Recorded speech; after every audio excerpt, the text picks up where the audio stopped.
to present the latest film by Ciro, Guerra, and Cristina Gallego. It's called Birds of Passage. It's wonderful, Colombian filmmaking. So to begin, we would like to acknowledge that this event is taking place on the treaty territory of the Mississaugas of New Credit and the traditional territory of the Haudenosaunee, Anishinaabe, and the Huron-Wendat. And we are very grateful to have the opportunity to work in the community. As well, to remind you that the film is eligible for the Gross People's Choice Award, and you can vote for your favorite films online at tiff.net/vote. And a big thank you to the Orchard and Films Boutique for providing us with this film. Also, as you know, today's event is part of the TIFF Speaker Series. So in partnership with the University of Toronto's Munk School of Global Affairs and Public Policy, the series offers an extended Q&A with the filmmaker and a subject expert to help gain a deeper understanding of the film's social and political context, which I think with this particular film is going to be a very, very fruitful discussion. Today we'll be welcoming at the end of the film Teresa Kramer from the Munk School. And now I would like to introduce one of the filmmakers that came from Colombia. She's produced a lot of films. Like, she's a very, very talented woman, and this is her directorial debut, which she co-produced with Ciro, Guerra. They did The Embrace of the Serpent. Remember that one? It's amazing. Yeah. And yeah, this is her first feature. Please welcome Cristina Gallego. Congratulations. Thank you, thank you. Thank you, Diana, for your introduction and for the selection of the film. Thank you for bringing us here once again with our film. And we're gonna say anything, I will gonna be here at the end of the film and we can talk later about it. You're going to love it, so enjoy it, and we'll be here at the end. Thank you, Cristina. Thank you to you and to all of you for being here. Thank you.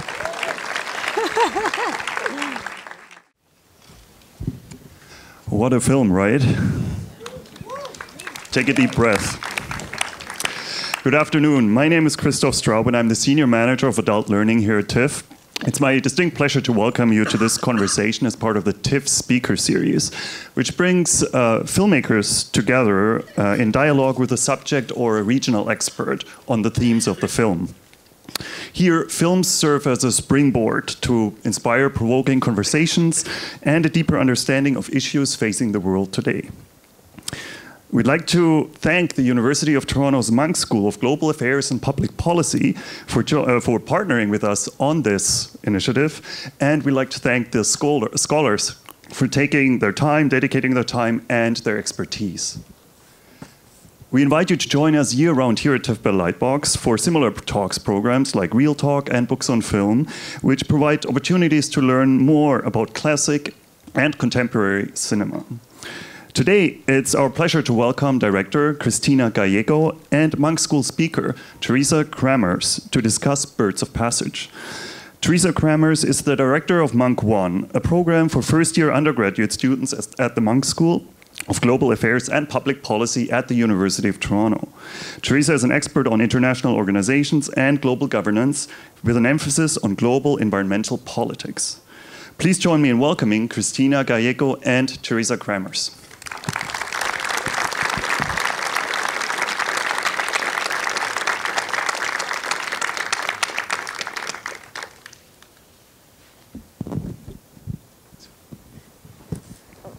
Over to you, Teresa.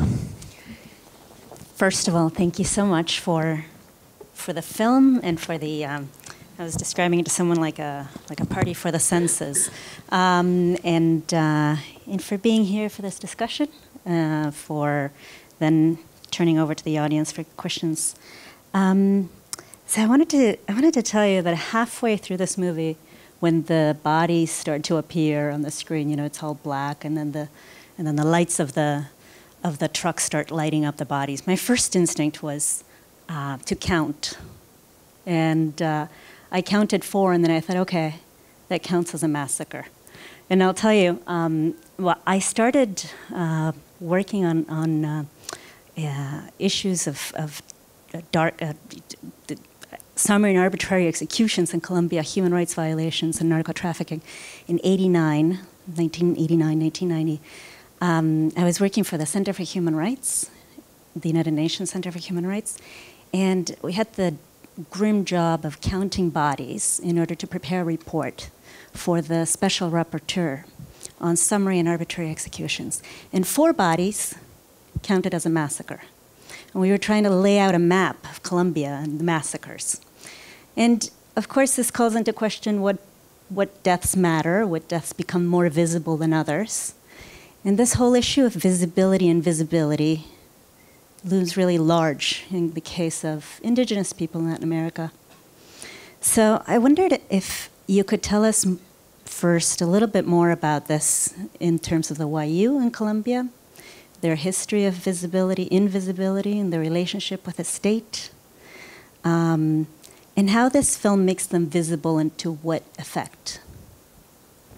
Hello, thank you very much for this discussion, for this moment to talk about the film, and to all the audience and all the people that stay for this conversation. Thank you very much. The Wayuu people, the Wayuu community is the bigger indigenous community in Colombia and also in Venezuela. The size is around 300,000 people. They live in a big desert in the north of Colombia. But as I born in Bogota, and I grew up there. And La Guajira is a place unknown as for you as an Argentinian or for us as a Canadian than for us as a Colombian. The only thing that we knew from the recent years is that most of the childs are dying there because they don't feed them. Malnutrition, but because malnutrition, and this is something that it's in the news because the amounts of childs that are dying there, it's bigger and bigger with the time, and also this is a desert, and they have the bigger mine of coal open to the air, and it's it means that is the richer region of our country, but it's at the same time the region that is when the people is dying from because doesn't have for malnutrition. So the distance from us, from the central government with them is very big. The distance between us and them are very big. They are invisible in that way. But also, it's also not only we can say that it's a matter of the government, but because they are, like you see in the film, very close, and they have their own justice and their own rules, and the central government also respect that. So it's a complicated relationship. And I think something that is very nice for us in the experience with that film, with this film, we made the premiere in Colombia 6-7 weeks ago, and was there in the premiere someone from the government, and the relation with the government, between the government and the region, is a relation of protectionism, and also the many things in the Wayuu culture that they are very proud and honor and all of this. They became a kind of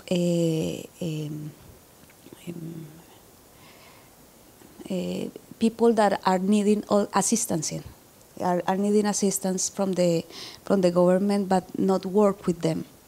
And the government, some authorities, especially dedicated to the children, told us that with this film they will gonna know how to work with them, deal with them, and work in a more collaboration process that not just giving or feeding or send them things, but also creating a process that when they can a process for growing up, not just for assistances.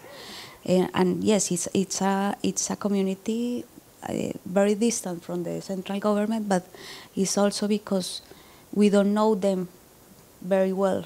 They are close, and for the indigenous, because we show the film to them, they are, even if they are not at the end, it's not a film that put them in a very, or led them in a very good shape, no?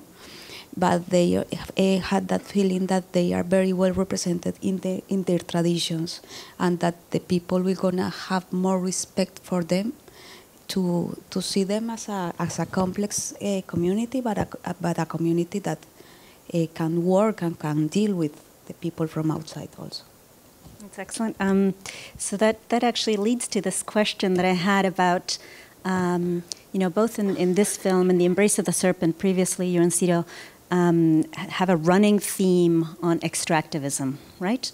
And in Embrace, it's about extracting in the background rubber, in the foreground knowledge of biodiversity. In this film, of course, the extraction of marijuana. I wanted to know how you take care, which I know that you do, and it's obvious. But I wanted to know, as a filmmaker, how do you take care to make sure that the process of storytelling and filming doesn't in turn into another kind of extraction for a global audience? So how do you create a project that is collaborative as opposed to extractive in the relationship? Yes, this is something that we have in our mind all the time. When we went to the Amazonas to do The Embrace of the Serpent, we had that feeling that our arrival there was like the arrival of the gaucho in the 19th century, and yes, with this thing in our mind, we try to do with them, we make with them a very collaborative process. A process first that includes, you see here in the Wayuu community, there are a traditional community, but they are the most capitalistic traditional community that you can see, you can know, and this process means that you need to deal with them. And as we're gonna do a film that this is our mother or business or something like this, we need to bring things to the community, and not only money for rents or something like this, but also employment.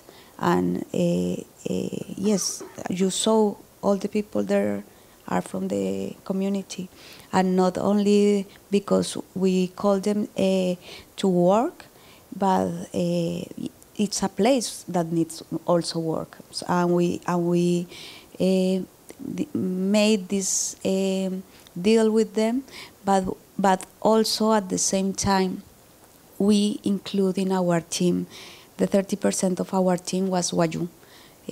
And our theme, it was big, 80 people in the team, and there's many people that have never been in the cine, but we include them but there's another one that had experience.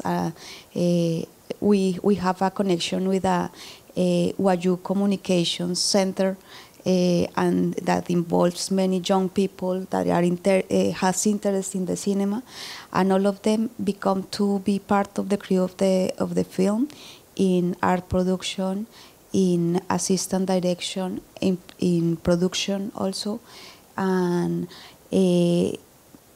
with them we build this relation with the community, and yes, the relation was more than go to for extractivism. It was a process of learning. They know that we wanted to do that film, but that we are also learning from them because we are alihunas. And we, in all the process, we have their corrections in the mise en scène, all the traditions and that they have are corrected by them, and at the end of the process, when we showed the film in Cannes, but we knew that we wanted that we wanted our first audience in Colombia will be them. And we showed the film in Uribia, that is the Wayuu capital. We bring them a big screen in a truck with good sound, with good projection, and with 400 of seats. But there's in that projection, there's around 2,000 people in that square. And also was a coincidence, not plain, but was a nice coincidence that the electrical company that bring electricity to that town that year cut the electricity. So all the people from the town was in front of the screen. And they are, having the reactions and all of this. And it's very nice because they are the only people that can see some things and can understand these things that we construct in their narration, the relation with the dreams and with the birds. They are the only people that can see a bird and can say, oh, they bring the death. And that's also so amazing, also for us and for them, because they knew with that things that they are well represented. And yes, we have many feedbacks from them after the showing of the film, not only about the traditions, but also about this is a very hard and difficult history, and we are in the same point of this history.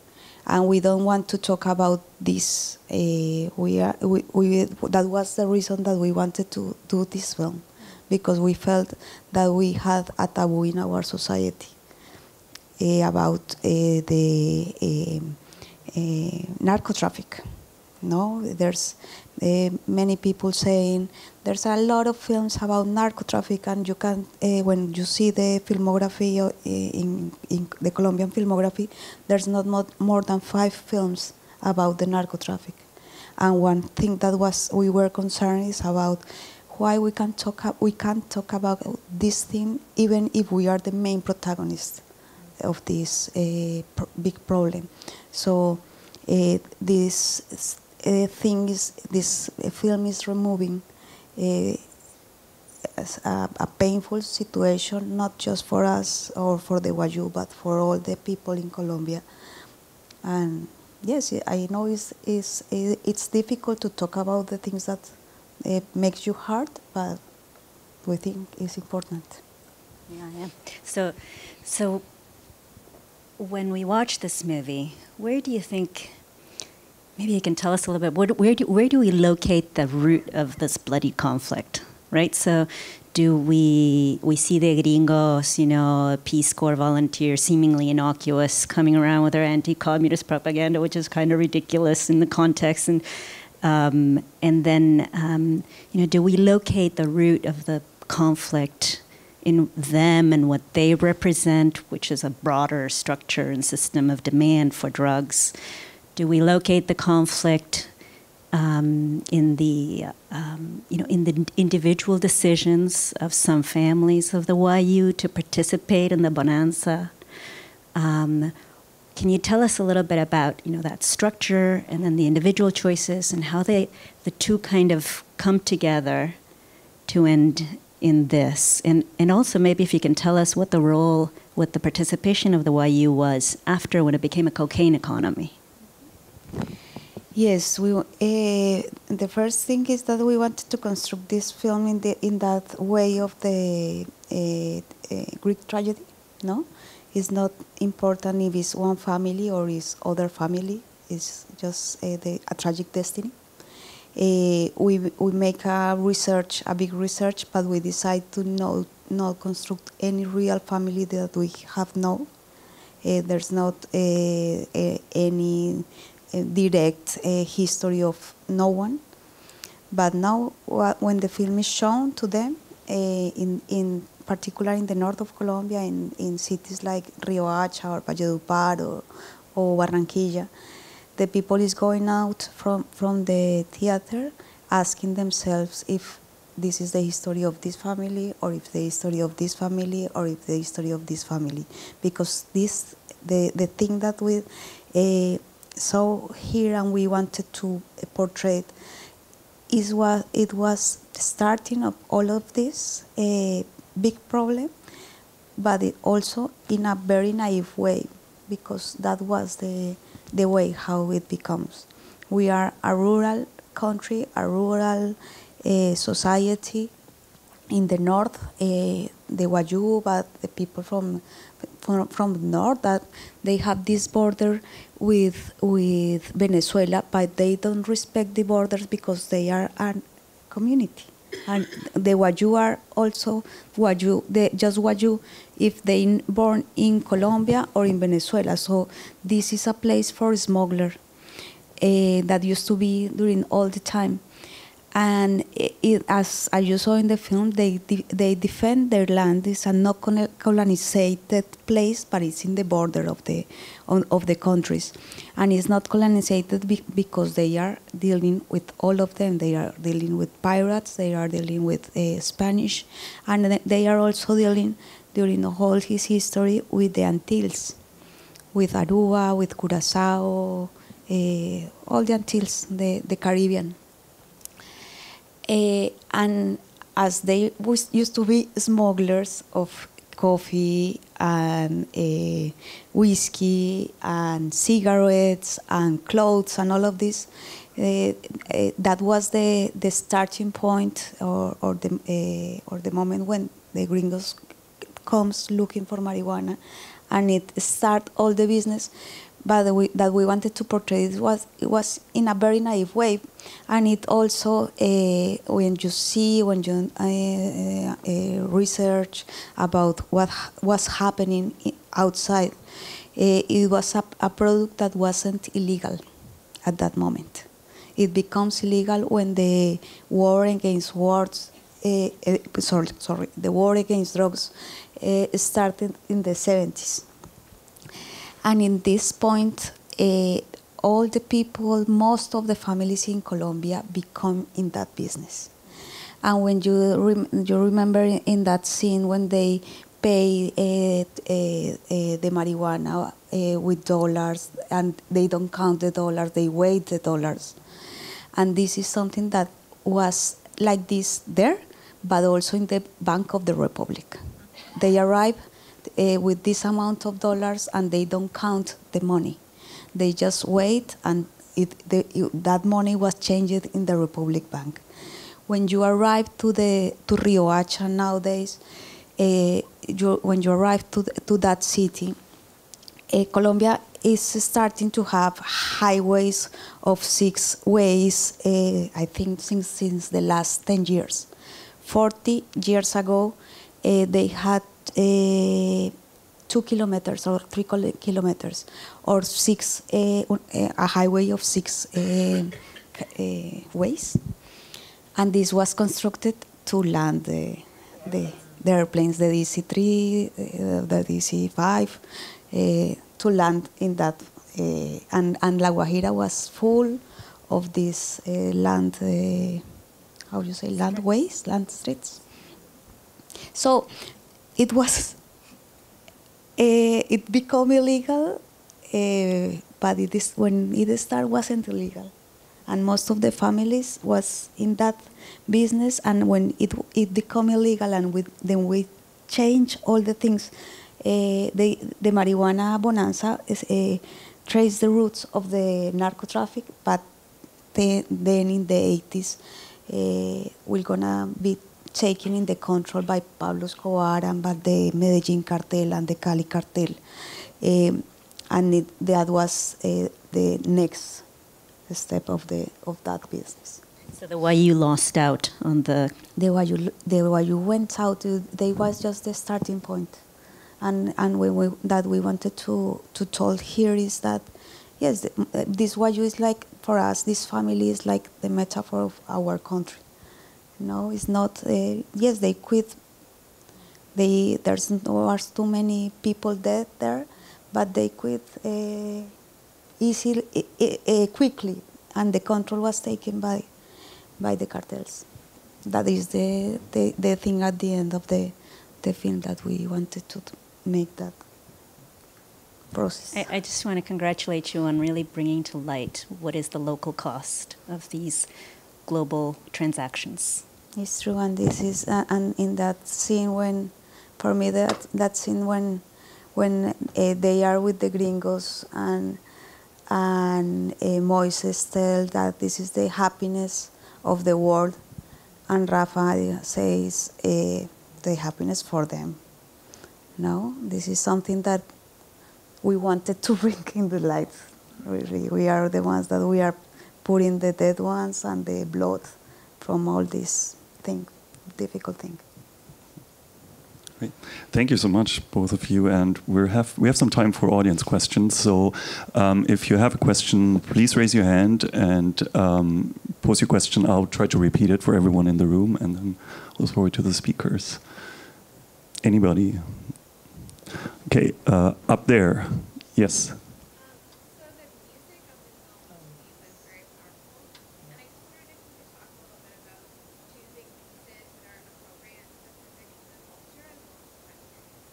Did everybody hear that? No. Okay, a question about the music in the film and about choosing specific pieces that are appropriate to the cultures and the time period represented in the film. Yes, we made this film in co-production, and part of the co-production was with Mexico. And Mexico brings an incredible musician that is called Leo Heiblum, and he used to work with communities around the world, collecting instruments, but also collecting sounds and creating and integrating in their composition. So he come to in the pre-production, and he made a research, and in this research he knew the melodies and the instruments, and he recorded also the hayechis, the singers, this narrator. And in that moment, in that last moment, he told us about the hayechis, because we didn't know nothing about them, and he told us that they are the ones who tell the histories for them.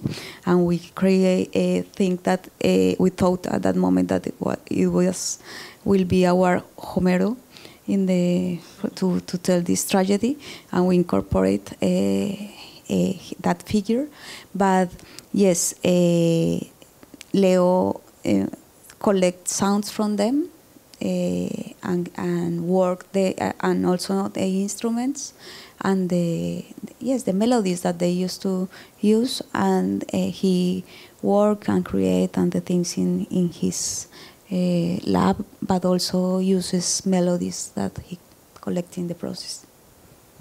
Okay, thank you. That's the reason why you don't see original music, because it's a collection of original and traditional and some incorporation of musics. Great, thank you.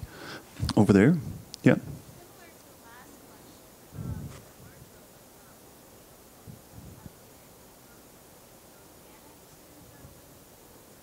Question about the wardrobe, the costumes that are used in the film, and if they are part, again, of the cultures represented in the film. Yes, it's incredible, the design, the work of the how do you say, the costume designer. I think we are very lucky to have an incredible art team. We have been working with them also in the Embrace of the Serpent, and since 10 years ago, really, since the Wind Journeys. And they create all this narrative in the way of costumes, and all the fabrics are printed. That's nothing that you can find in somewhere, but they make a good research, a deep research. And what is very nice is that the people from that it was a golden age that happened 30 years ago. and now the people from the region see the film and make the same comment. The fabrics, the costumes bring us to that period, and I think that it is something incredible from that team. And yes, and they are all of them, the musician, the costume designer, the art designer, the art production. All of them are storytellers, and you can see the history through the change of the house of the community, through the sound, through the music. Yes, they are an incredible team. Agreed. Thank you. Over here. Last question, I think. I'm seeing. Yes.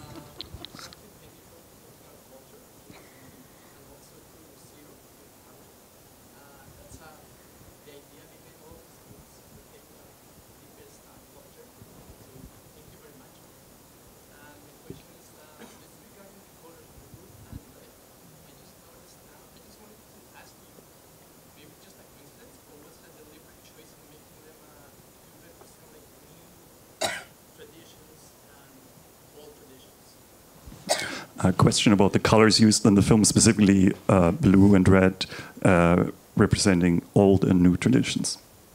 Yes, we want to transport you from in this up and down of the family, but also the change between a traditional world, that collision with the modernity. But also this change, you know that the name of the film is Birds of Passage. In Spanish is Pájaros de Verano. It's summer birds, and it's this change between the summer and the rainy season, and you can see it in the arc of the film in many ways, and it's also the meaning for them, for the life, for the love, for the color, but also for the death. No, and yes, we wanted to give this arc in all the film, and it's in the color. Thank you. Thank you, Teresa. Thank you, Cristina. And thank you to you for staying and for this wonderful conversation. I hope you enjoy the rest of the festival.